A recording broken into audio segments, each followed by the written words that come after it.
पुरुषोत्तम मास जो चल रहा है इस समय, इसके बारे में भगवान की कथा ऐसी आती है कि हिरण्याकश्यप नाम का एक बहुत बड़ा बलवान राक्षस राजा हुआ। हिरण्याकश्यप इतना बलवान हुआ कि पहले तो वरदान मांगा ब्रह्मा जी से वरदान मांग करके इंद्रासन पद का अधिकारी हो गया।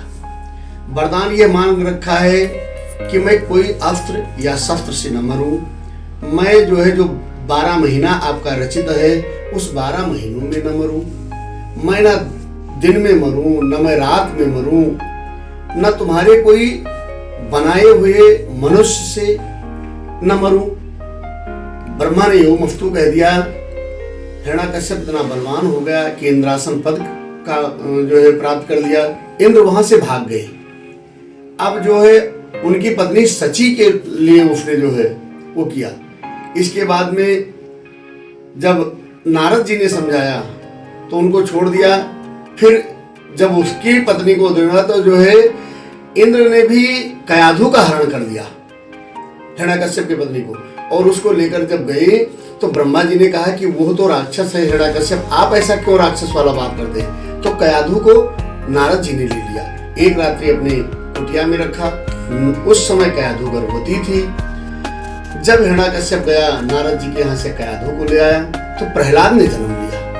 प्रहलाद एक रात्रि नारद जी के यहाँ थे, लेकिन नारद जी की सुंदर वाणी से भागवत की कथा कहने से कि कयाधु गर्भवती है, इसलिए नारद ने भागवत की कथा सुनाई थी कयाधु की। वैसे नारद से ही 4 अफलोक से व्यास जी ने पूरी भागवत 18,000 श्लोक की बना दिया। नारद जी ऋषियों में अग्रगण्य हैं, उन्होंने एक रात्रि में कयाधु को ज्ञान दे दिया। उस समय बच्चा परिपक्व था, 9 महीने का पूर्ण हो चुका था, पूरा ज्ञान उसको आ गया। जब प्रहलाद ने जन्म लिया तो उसका मन भक्ति में लग गया। वो हमेशा श्रीमन नारायण का उच्चारण करता था। अब यह नारायण से हिरण्याकश्यप बैर मानता था। एक दिन ऐसा आया कि विद्यालय में पढ़ने के लिए गए, विद्यालय में मन नहीं लगा प्रहलाद जी का, और वो राम राम पढ़ते थे और बार बार षंड अमर आकर के इनसे शिकायत करते थे। हिरण्याकश्यप को गुस्सा आया, उसको पहाड़ से ढकेला, तेल के गड़ाह में डाला, समुद्र में डाला, नाग से नचवाया, सांपों ने अपना विष छोड़ दिया। जब वो किसी तरीके से नहीं मरा तो अस्त्र शस्त्र ले लिया। भगवान अपने भक्तों के बड़े प्यारे हैं। भगवान ने प्रहलाद की ऐसी भक्ति को देख करके उन्होंने ऐसा सुंदर मलमास का मतलब मलिक्ष को मानना था, अताताई को, पापी को, हिरण्याकश्यप को मानना था, इसलिए मलमास ऐसा उन 12 महीनों से अतिरिक्त मलमास लेकर आई और उसमें हिरण्याकश्यप का उन्होंने वध किया भगवान ने, और प्रहलाद को बचा लिया।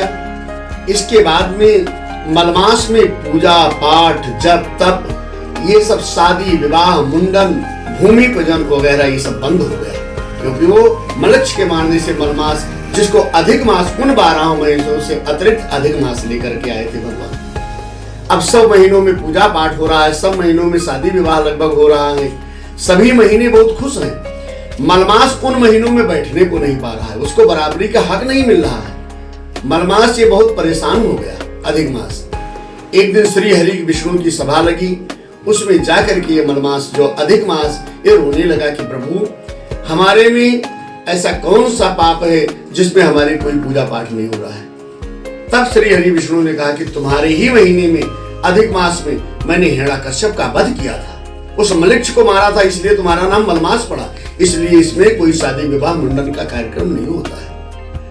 मलमास कहता है मैं तुम्हारे शरण में आया हूं। तो भगवान ने कहा ठीक है, आप शरण में आए हैं तो अपना मैं पुरुषोत्तम नाम दूंगा आपको। श्री हरि पुरुषोत्तम ने अपना नाम दे दिया।